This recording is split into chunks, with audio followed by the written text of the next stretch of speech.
बिस्मिल्लाहिर्रहमानिर्रहीम अस्सलाम वालेकुम hello everyone I hope you all are doing well.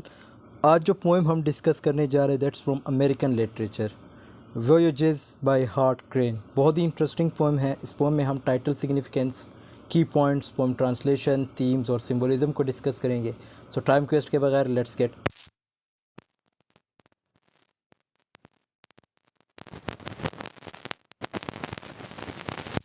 The word voyages immediately suggest the idea of travel। जब भी word voyages आएगा तो हमारे माइंड में क्या आएगा? Travel, exploration and embarking on a journey means सफ़र की बात होगी।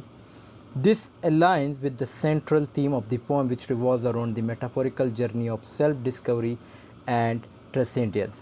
मीन्स अपनी सेल्फ डिस्कवरी से जो है यहाँ पे जर्नी को जो है रिलेट किया गया है, सिम्बलाइज़ किया गया है। खैर इसकी सिम्बलाइजेशन हम नेक्स्ट स्लाइड्स में देखेंगे, डिस्कस करेंगे। Sea as a symbol, the title hints at the significance of the sea as dominant symbol in the poem. अब सफ़र आप कहाँ पे करते हैं? ऑब्वियसली आप समंदर के ऊपर करते हैं, ठीक है। मीन्स यहाँ पे कश्तियों की बात हो रही है। सो अ वोयेज typically takes place on the sea, highlighting the connection between the vastness and mystery of the ocean। तो यहाँ पे वास्टनेस और जो मिस्ट्री है ओशियन की, उसकी बात हो रही है। And the exploration of one's inner self and the external world. Symbolic resonance, the word voyages carries a sense of adventure. ये जो वोयेजेस है ये एडवेंचर को भी कैरी करता है, इसको सिम्बलाइज़ करता है। अनसर्टेनिटी एंड रिस्क टेकिंग, और इसमें रिस्क भी होती है, मीन्स एक किस्म का ख़तरा भी होता है। सफ़र में क्या होता है? ओबियसली ख़तरा भी होता है, आपके साथ कुछ भी हो सकता है, स्पेशली जब आप समंदरी सफ़र कर रहे हो। It suggest a departure from the familiar and a willingness to embrace the unknown. This resonates with the poem's exploration of the human desire for transcendence, the pursuit of meaning and the quest for a deeper understanding of oneself and the world। Simple अपने आप को समझना, ये जो है यहाँ से means ये जो सफ़र है वोयेजेस, इसको रिलेट किया गया है किससे? आपकी ज़िंदगी से। अपनी ज़िंदगी को जानने के लिए वोयेजेस, ये जो टाइटल है ये रखा गया है, सेल्फ डिस्कवरी जिसे हम कहेंगे। Evoking natural nautical imagery, the title voyages prepares the reader for the maritime and nautical imagery that permits the poem। It sets the tone for the poem's vivid and evocative descriptions of the sea। अब obviously इस poem में imagery का भी use हुआ है, जिसमें जैसे सी है, शिप्स हैं, हार्बर्स जिसको हम बंदरगाह कहते हैं, and other elements associated with voyages and seafaring. तो और भी जो सफ़र में आप चीज़ें यूज़ करते हैं, जो सफ़र में आप चीज़ें यूज़ करते हैं उसके भी हम डिफरेंट चीज़ों को, उन चीज़ों को हम सिम्बलाइज़ कर सकते हैं, ठीक है। लेकिन यहाँ पे कुछ मेंशन है जिसमें सी है, शिप्स हैं, harbours and elements associated with voyages and seafaring. Poetic ambiguity, the title itself is relatively simple allowing for multiple interpretations. बाकी आप ये है कि आप इस वोयेजेस वर्ड को डिफरेंट इंटरप्रिटेशन इसकी आप कर सकते हैं। लेकिन जो यहाँ पे इम्पोर्टेंट पॉइंट है ये भी ज़रूरी है, अगर आप यही भी लिखते हैं तो इससे भी आपको अच्छे नंबर मिल सकते हैं पेपर। वोयेजेस ओबियसली ये पोएम एक अमेरिकन पोइट हार्ट क्रेन ने लिखी है, और ये इसके कलेक्शन वाइट बिल्डिंग में पब्लिश हुई थी 1926 में। और इसके अगर सेक्शंस की बात करें तो 3 स्टेंजाज हैं, और ये स्टेंजा बहुत बड़े हैं, ठीक है। ईच कंटेनिंग 12 लाइन्स, जिसमें 12 लाइन्स है। और इसके अगर राइम स्कीम की बात करें A B C D double E F. Imagery as I said कि इसमें डिफरेंट इमेजरी का यूज़ किया गया है, जिसमें सी है, हार्बर्स है, शिप्स है, और यहाँ पे पोएम के अंदर जो वर्ड्स यूज जैसे हार्बर्स माउथ, हॉलिडन, twilight and golfing dock to create a sense of adventure and exploration. Modernist influence की अगर बात करें तो voyages is considered a quite essential example of American modernist poetry। It exhibits the fragmentation, experimentation and innovative use of language characteristics of the modernist movement in the early 20th century। तो इसको relate भी किया गया है modernist influence से। Means उस वक्त modernity चल रही थी, मॉडर्निटी बल्कि एक शुरुआत थी उस वक्त, जैसे हमने इसका एक और पोएम डिस्कस किया था, अगर आपने वो वीडियो नहीं देखी तो आप लोग देख लीजिएगा। वो पोएम था टू ब्रुकलिन ब्रिज, एक पुल के बारे में था जो अमेरिका ने बनाया था, और वो पुल आज भी मौजूद है। और उस वक्त से जो है लाइक जो मॉडर्निटी हम कह सकते हैं स्टार्ट हुई थी, स्पेशली अमेरिका की तरफ से, जो अमेरिका ने स्टार्ट ली थी, शुरुआत की थी। एलूजन्स जब आप किसी ख़ास वाक़ये को मेंशन करते हैं, ठीक है, किसी भी वाक़ये को जब आप किसी पोइट्री में मेंशन करते हैं तो उसको हम एलूजन कहते हैं।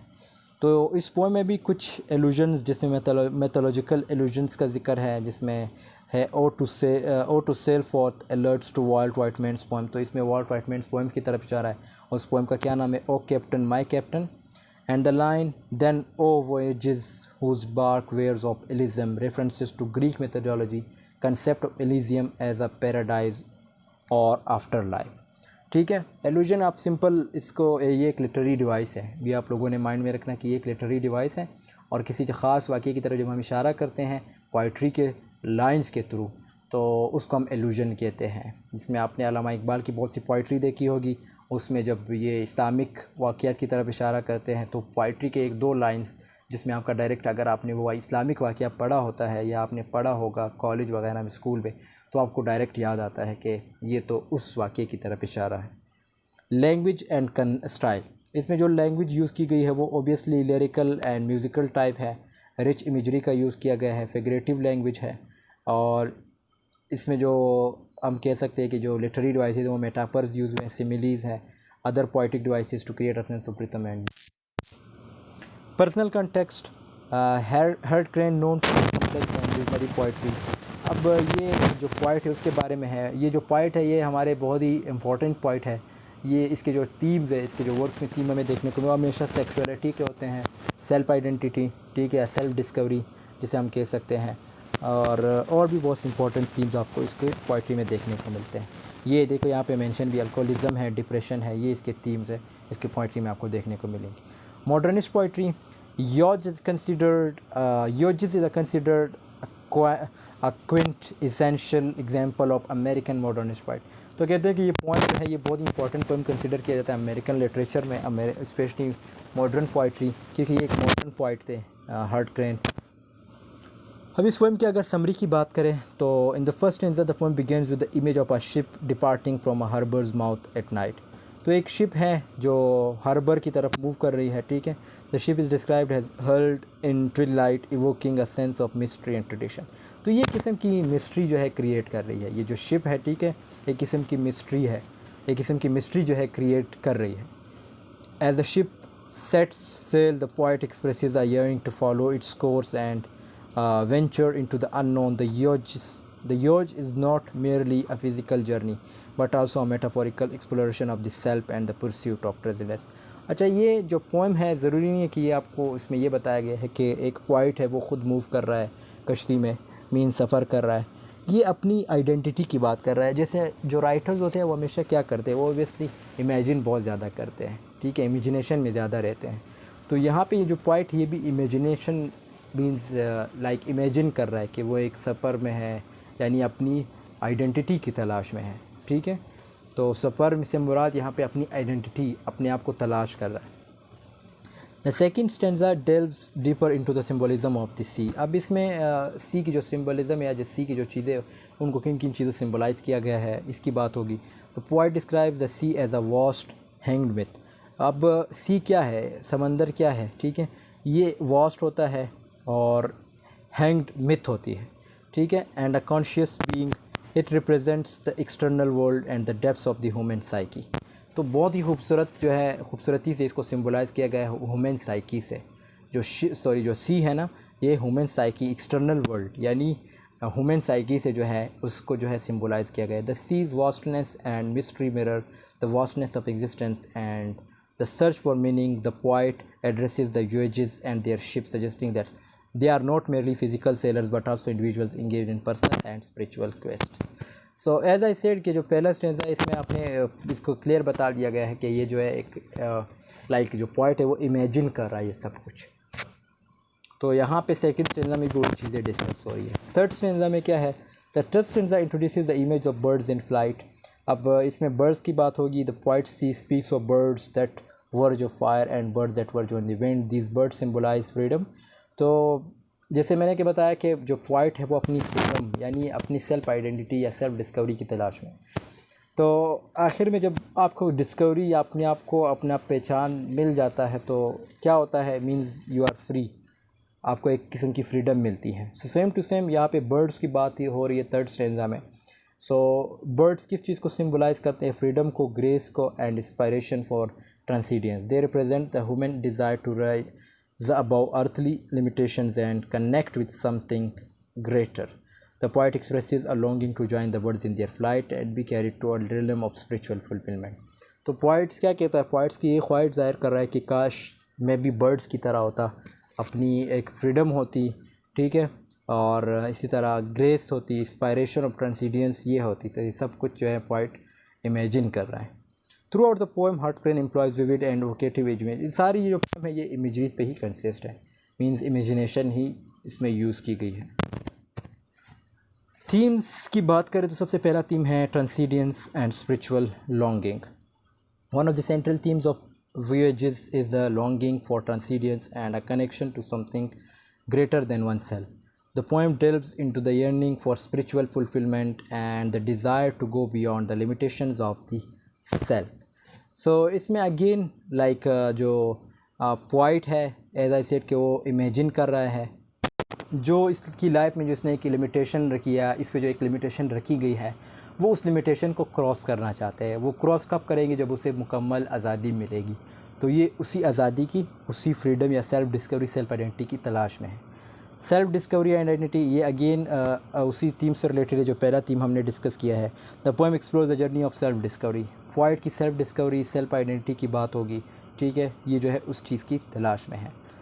Nature and the scene. The natural world particularly the sea plays a significant role in the poem. The vastness, sea किस चीज़ को मीन्स? sea जो है वसी होता है, vastness तो मीन vastness का क्या मतलब है? वसी। और ये मिस्ट्रेस या मिस्टीरियस टाइप होता है, मिस्ट्री जिसे हम कहेंगे। And the power of the ocean symbolize the vastness of the external world and the depths of the human psyche. The sea serves as a metaphor for the journey of life and the exploration of the self. तो sea भी किस चीज़ को symbolize करता है? Obviously इंसान की journey होती है, लेकिन ये जर्नी में ख़तरा भी होता है और साथ में आप अपने आप को डिस्कवर भी कर रहे होते हैं। The quest for meaning voyages reflects the human desire for meaning and the search for purpose. The poem explores the pursuit of a deeper understanding of oneself, existence and the world. It raises questions about the nature of life, the mysteries of the universe and the significance of individual experience. एक बंदा सफ़र करता है, ये इस theme का मतलब ये है, तो उसे डिफरेंट मीनिंग या डिफरेंट चीज़ें सीखने को मिलती है। इसी तरह जो पोइट है जो इमेजिन कर रहा है वो भी यही सोच रहा है कि अगर ये सफ़र ये कंटिन्यू करते हैं तो उसे भी अपनी लाइफ से रिलेटेड बहुत से क्वेश्चंस के जवाब मिल जाएंगे। ब्यूटी एंड सेंसुअलिटी, ये जिस celebrate the beauty and sensuality of the world particularly through its vivid and evocative descriptions of the sea. तो सी की बात होगी, उसकी जो खूबसूरती है उसकी बात की गई है। अब यहाँ पे पॉजिटिविटी की तरफ आया है poet. The poem engage the sense that explores the power of aesthetic experience to evoke emotions and transcend. जो रीडर्स है उसके इमोशंस को भी ये उबारना चाहते हैं, मींस लाइक एक किस्म का जो है उसके इमोशंस को जगाना चाहते हैं कि वो भी सफ़र करे, ताकि इसके जो लाइफ के जो क्वेश्चंस हैं किसी के, तो वो उसे उसके जवाबात मिल सके। जिस तरह पोइट कहता है कि मैं ये सफ़र कर रहा हूँ या इमेजिन कर रहा है कि अपनी जो सेल्फ आइडेंटिटी है ये सेल्फ डिस्कवरी या सेल्फ आइडेंटिटी के लिए। सब फिर सिम्बोलिज़म की बात करें, the sea serves as a central symbol in the poem representing both the external world. Sea जो है किस चीज़ को सिम्बलाइज़ कर रहा है? ये रिप्रेजेंट कर रहा है एक्सटर्नल वर्ल्ड को एंड ह्यूमन की, इंसान की जो साइकी है उसको. अब इंसान की साइकी को हम तो समझ नहीं सकते, जिस तरह समंदर को हम नहीं समझ सकते, इसी तरह इंसान की जो साइकी है उसको भी हम नहीं समझ सकते. So it symbolises the unknown, the vastness of existence. Means ये जो समंदर है, समंदर को कोई नहीं जानता कि कितना, मीन्स लाइक इसकी डेप्थ कितनी होगी. इसी तरह इंसान की जो साइकी उसके बारे में भी हमें पता नहीं चलता कि उसकी साइकी में क्या चल रहा है या वो उसके माइंड में क्या चल रहा है. उसके बाद है ships and sailors. Ships and sailors symbolize the human journey. Ship and sailor किस चीज़ को सिम्बलाइज करता है? ह्यूमन जर्नी को and the pursuit of knowledge and experience. बाकी ये इसकी एक्सप्लेनेशन है, ये आप लोग पढ़ लीजिएगा। Night and twilight. The poem frequently mentions night and twilight which symbolize liminal space and transitions. They represent moments of introspection, contemplation, and transformation. Night and twilight also evoke a sense of mystery and ambiguity, reflecting the complexities of the human experience and the journey of self-discovery. तो जैसे night में लोग ज़्यादातर सफ़र करते हैं, इसी तरह जो पोएट है वो भी इमेजिन कर रहा है नाइट टाइम है, इसलिए इमेजिन कर रहा है ताकि उसे जो है, जो यहाँ पे जैसे मेंशन है कि सेल्फ डिस्कवरी, वो अपने आप को डिस्कवर करने की कोशिश, अपनी आइडेंटिटी तलाश करने की कोशिश कर रहा है नाइट टाइम। ठीक है। Twilight means like the same, जो नाइट से पहले या टाइम होता है ना, उसको हम जो है ट्विलाइट कहते हैं। Elysium. The reference to Elysium, ये एक ग्रीक मिथोलॉजी को जो है कंसेप्ट है एलिजियम, एसोसिएटेड विद पैराडाइज। इसको एसोसिएट किया गया है पैराडाइज और after life of bliss, symbolises a state of ultimate fulfilment and transcendence. It represents the longing for a utopian realm or a higher spiritual plane. तो ये Greek methodology से related है। Birds किस चीज़ को सिम्बलाइज करते हैं? ओबियसली फ्रीडम, ग्रेस और इंस्पायरेशन को। इसी तरह लाइट एंड शेडोज़ है। लाइट हमेशा सिम्बलाइज करता है नॉलेज को, और जो क्या कहते हैं, लाइट एंड नाइट। और इसी तरह जो the interplay of light and shadows in the poem symbolize the contrast, बल्कि कंट्रास्ट क्रिएट की गई है नॉलेज और इग्नोरेंस को, इनलाइटमेंट एंड डार्कनेस को। Light represents clarity, insight and spiritual awakening, while shadow symbolize obscurity, confusion and mysteries yet to be unveiled. तो दोस्तों यहाँ पे हमारी वीडियो की एंडिंग होती है। आई होप आपको ये वीडियो पसंद आई होगी। वीडियो पसंद आई तो ज़रूर लाइक कमेंट शेयर कीजिएगा। मिलते हैं नेक्स्ट वीडियो में, तब तक के लिए अल्लाह हाफिज़, टेक केयर ऑफ़ योरसेल्फ।